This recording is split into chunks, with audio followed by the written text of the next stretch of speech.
Hello बच्चों, let's read the question. The question says match the list one with list two. List one के अंदर हमको कुछ elements दे रखे हैं, that is barium, calcium, lithium और सोडियम. और लिस्ट टू में कुछ प्रॉपर्टीज हमको दे रखी है. जैसे फर्स्ट प्रॉपर्टी है organic solvent soluble compounds. Second property outer electronic configuration 6s2. Third oxalate insoluble in water. And fourth formation of very strong monoacidic base.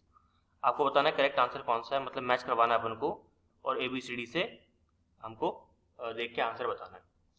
Question को सॉल्व करने से पहले अपन चेक कर लेते हैं इसका की कॉन्सेप्ट. तो इस क्वेश्चन के लिए जो हमारा की कॉन्सेप्ट होने वाला है, तो key concept will B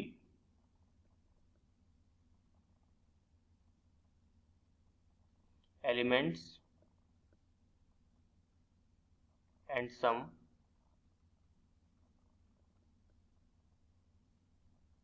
important properties.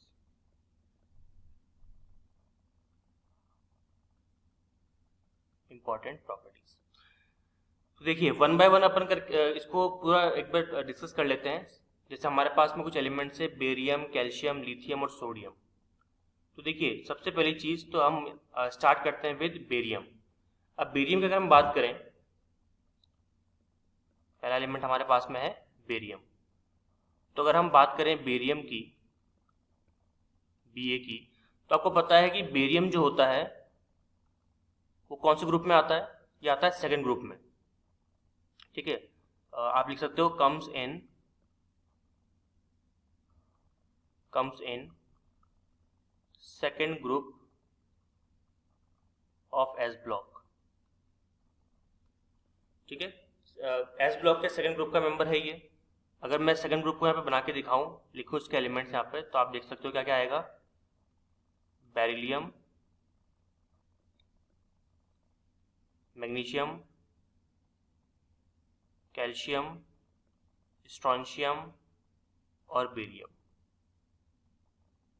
ठीक है, अब यहाँ पर सबसे पहला तो हमारे पास में ये आता है कि जो सेकंड ग्रुप होता है इस ब्लॉक का, उसके सारे एलिमेंट्स का जनरल इलेक्ट्रॉनिक कॉन्फिगरेशन क्या होता है. तो जो जनरल इलेक्ट्रॉनिक कॉन्फिगरेशन है, अगर हम यहाँ पे देखें, वो आपका होता है आपका नोबल गैस यानी कि Ig, इनर्ट गैस NS आपका 2, NS2, और N यहाँ पे क्या है, नंबर ऑफ पीरियड. तो अगर मैं जैसे यहाँ पे बेरिलियम की बात करूं, तो बेरिलियम के लिए क्या हो जाएगा, बेरिलियम के लिए आपका हो जाएगा हीलियम आपका 2s2, हीलियम का 2s2. तो आपको पता है कि जो बेरिलियम होता है उसका एटॉमिक नंबर कितना होता है, 4 होता है. तो 2 और 2 कितने हो गए आपके, 4 हो गए. सिमिलरली मैग्नीशियम की अगर बात करें, तो नियॉन 3s2, कैल्शियम के लिए आर्गन 4s2, स्ट्रोंशियम के लिए क्रिप्टॉन 5s2 और बेरियम के लिए ज़ीनॉन 6s2. तो अपन कह सकते हैं कि बेरियम का जो इलेक्ट्रॉनिक कॉन्फिगरेशन आएगा वो ज़ीनॉन 6s2 आएगा. इट मींस कि बेरियम के आउटरमोस्ट शेल में सबसे आउटरमोस्ट शेल कौन सी होगी इसके अंदर आपका, जिसके अंदर ऑर्बिटल होगा 6s ऑर्बिटल होगा, जिसके पास 2 इलेक्ट्रॉन है. तो वी कैन से दैट कि बेरियम किससे मैच करना चाहिए, that is outer electronic configuration 6s2. तो एक क्या आपका सेकंड से मैच करना चाहिए, बिल्कुल सही मैच करना चाहिए, क्योंकि 6s2 इलेक्ट्रॉन केवल किसके पास हो सकते हैं, बेरियम के पास ही हो सकते हैं. ठीक है, चलिए बात करते हैं कैल्शियम की. सेकंड एलिमेंट जो हमारे पास में है दैट इज हमारा कैल्शियम. देखिए कैल्शियम की अगर बात करें तो ऑब्वियसली बात है, कैल्शियम भी आपका सेकंड ग्रुप के अंदर ही आता है. आप देख सकते हो ये रहा कैल्शियम, सेकंड ग्रुप के अंदर ही आता है. लेकिन कैल्शियम अगर सेकंड ग्रुप के अंदर आ रहा है तो हमको चेक करना पड़ेगा कि जो प्रॉपर्टीज हमको गिवन है क्वेश्चन के अंदर, उससे ये मैच करेगा कि नहीं करेगा. तो यहाँ पर एक काफी अच्छा कंपाउंड है, अगर आप क्वेश्चन को ध्यान से देखो, दैट इज ऑक्सिलेट कंपाउंड. तो यहाँ पे अपन क्या लिख सकते हैं, कैल्शियम के अंदर कैल्शियम फॉर्म्स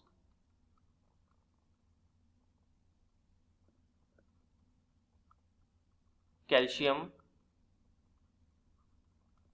ऑक्सलेट compound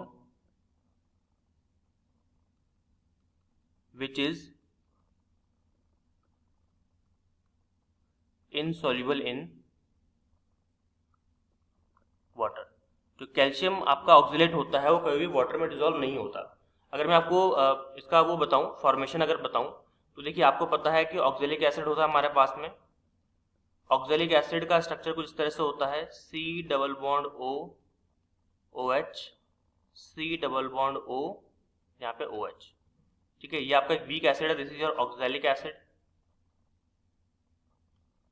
तो ऑक्जेलिक एसिड जब एक्वस फॉर्म के अंदर 2H प्लस रिलीज कर देता है तो क्या बनाता है, C double bond O O minus, C double bond O O minus. इसको अपन क्या बोलते हैं, इसको हम कहते हैं ऑक्जेलेट आयन या फिर oxalate anion.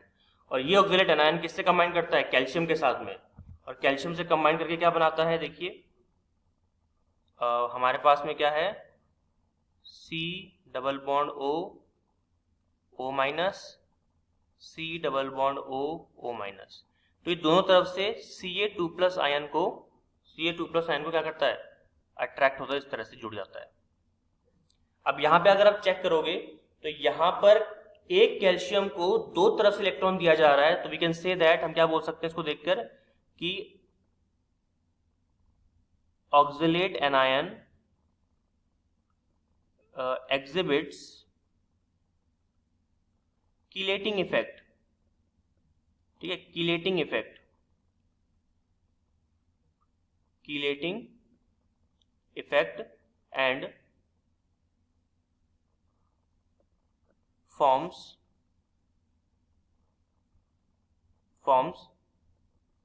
a very hard lattice, और अगर लैटिस आपका हार्ड बनेगा तो ऑब्वियस बात है क्या होगा, उस लैटिस को ब्रेक करने के लिए एनर्जी भी ज्यादा चाहिए होगी, ठीक है। इसलिए जब भी हम कैल्शियम ऑक्सलेट की बात करते हैं तो कैल्शियम ऑक्सलेट आपका वाटर में डिसॉल्व नहीं होता, क्योंकि लैटिस बहुत हार्ड है, और लैटिस हार्ड होने की वजह से बहुत ज्यादा अमाउंट में एनर्जी की आवश्यकता होती है उस लैटिस को ब्रेक करने के लिए, उस लैटिस को तोड़ने के लिए।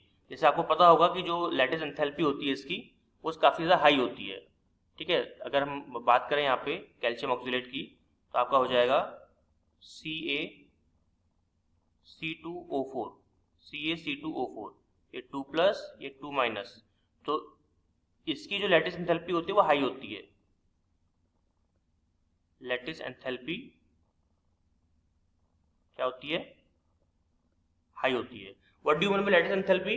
लैटिस एंथैल्पी का मतलब ये होता है कि एक मोल अगर आपके पास में लैटिस है, कोई लैटिस है मान लीजिए, उस लैटिस को ब्रेक करने के लिए, एक मोल लैटिस को ब्रेक करके आयंस में कन्वर्ट करने के लिए जितने अमाउंट में एनर्जी की आवश्यकता होती है, रिक्वायरमेंट होती है, उसमें कहते हैं लैटिस एंथैल्पी या फिर एनर्जी। तो वो इसका काफी ज्यादा होता है, और ज्यादा होने की वजह से वाटर इसके लैटिस को ब्रेक नहीं कर पाता, इसलिए ये क्या होता है, उसमें इनसॉल्युबल होता है, ठीक है। तो क्या हम यहाँ पे कह सकते हैं कि कैल्शियम जो है आपका वो थर्ड के साथ में मैच कर जाएगा, that is oxalate insoluble in water, बिल्कुल मैच कर सकता है, ठीक है। अब हम बात करते हैं लिथियम की, जो हमारा अगला जो एलिमेंट है दैट इज योर लिथियम। देखिए अगर हम लिथियम की बात करें तो लिथियम के लिए कुछ चीजें आपको जाननी बहुत जरूरी है कि लिथियम जो होता है, lithium is a member of group first of S block. इसका मतलब क्या हुआ कि ये क्या करेगा, अपने में से एक इलेक्ट्रॉन को आराम से निकाल सकता है। मतलब लिथियम जो है वो आराम से एक इलेक्ट्रॉन निकालकर अपने आप को किस में कन्वर्ट कर सकता है, Li प्लस में। और यहीं से कहानी स्टार्ट होती है कि जो आपका Li प्लस होता है, जिसको हम कहते हैं लिथियम कैटायन, ये बहुत ही स्मॉल साइज का कैटायन होता है, इसको हम कहते हैं स्मॉल साइज कैटायन। और स्मॉल साइज कैटायन होने की वजह से इसके पास एक स्पेशल एबिलिटी आ जाती है। स्पेशल एबिलिटी क्या है वो, that is very high polarising, very high polarising power, इसको मिटा देते हैं यहाँ पे, ये आपका हो जाएगा very high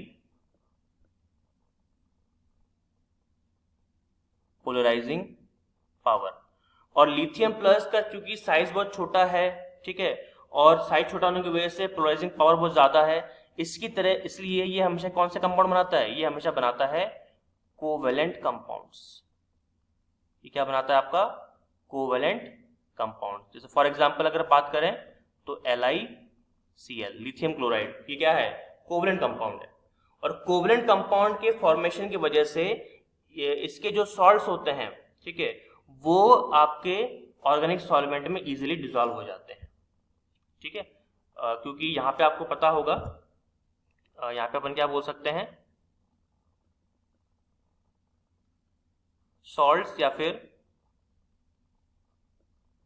compounds of lithium easily dissolves in organic solvents, organic solvents due to covalent nature, due to covalent nature। और आपको पता ही है एक कॉन्सेप्ट, लाइक डिसॉल्व्स लाइक, तो ऑर्गेनिक सॉल्वेंट भी कैसे होते हैं, कोवेलेंट होते हैं, और लिथियम के जो सॉल्ट्स हैं, जो कंपाउंड्स है, वो भी कैसे कोवेलेंट है, तो कोवेलेंट आराम से कोवेलेंट में डिसॉल्व हो जाता है, ठीक है। और याद रखिएगा क्योंकि जो आपका कैटायन का साइज है काफी छोटा है, जिसकी वजह से पोलराइजिंग पावर बहुत ज्यादा बढ़ जाती है। और इस फिनोमिना को हम लोग क्या बोलते हैं बताइए, this phenomena is called फजान्स rule, फजान्स rule, okay. क्या आयनिक होते हुए भी कोवेलेंट कैरेक्टर क्यों शो कर रही है, तो ये फजान्स रूल के माध्यम से अपन एक्सप्लेन कर सकते हैं। तो क्या हमारा लिथियम मैच कर जाएगा फर्स्ट वाले से, यस, सी मैच करेगा फर्स्ट वाले से, ऑर्गेनिक सॉल्वेंट सॉल्युबल कंपाउंड्स। और लास्ट जो हमारे पास में सोडियम है, सोडियम की बात कर लेते हैं। तो सोडियम सबसे ज्यादा फेमस किस लिए है, सोडियम आपका फेमस है इसलिए कि सोडियम की हम जब भी बात करेंगे, सोडियम की आप जब भी बात करोगे तो सोडियम हमेशा, ये भी ऑब्वियसली बात है ग्रुप 1 का एलिमेंट है, लेकिन ये हमेशा किसका फॉर्मेशन करता है, ये फॉर्मेशन करता है मोनो, या फिर इसको अपन इस तरह से लिख सकते हैं,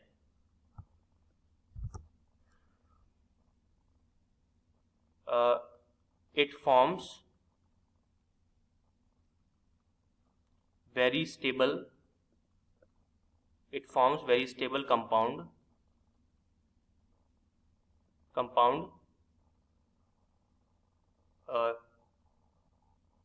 in the form of Na+, आपको पता ही है कि सोडियम जो होता है वो अपने आउटर मोस्ट में से एक इलेक्ट्रॉन को बाहर निकाल देता है और अपने आप को किस में कन्वर्ट करता है, Na+ में। और Na+ चूंकि नोबल गैस कॉन्फ़िगरेशन ऑक्यूपाई कर चुका है, इसलिए Na+ is more stable then Na, ठीक है। पहली चीज तो ये। दूसरी चीज कि Na+ या फिर जो सोडियम होता है Na फॉर्म्स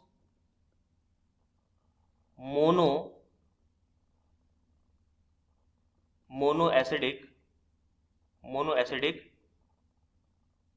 बेसिस।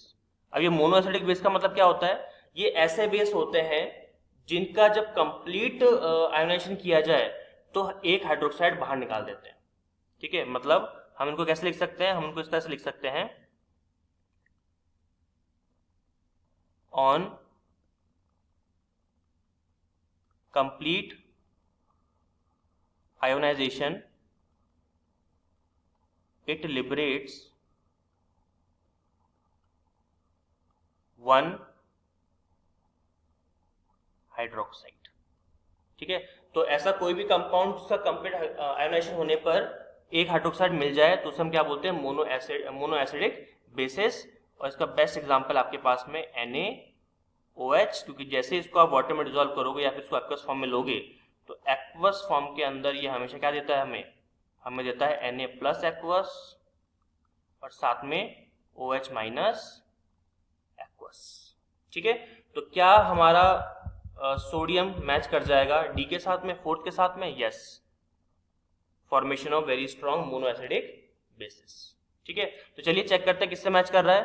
तो तो ए मैच कर रहा है हमारा सेकंड के साथ में, तो A2 आपको किस में दिख रहा है, ऑप्शन ए। बी मैच कर रहा है किसके साथ में, थर्ड। सी मैच कर रहा है फर्स्ट, और डी मैच कर रहा है फोर्थ। तो A should be the right answer. तो हमारा फाइनल आंसर क्या हो गया, option number A. Hope you understood it well. All the very best.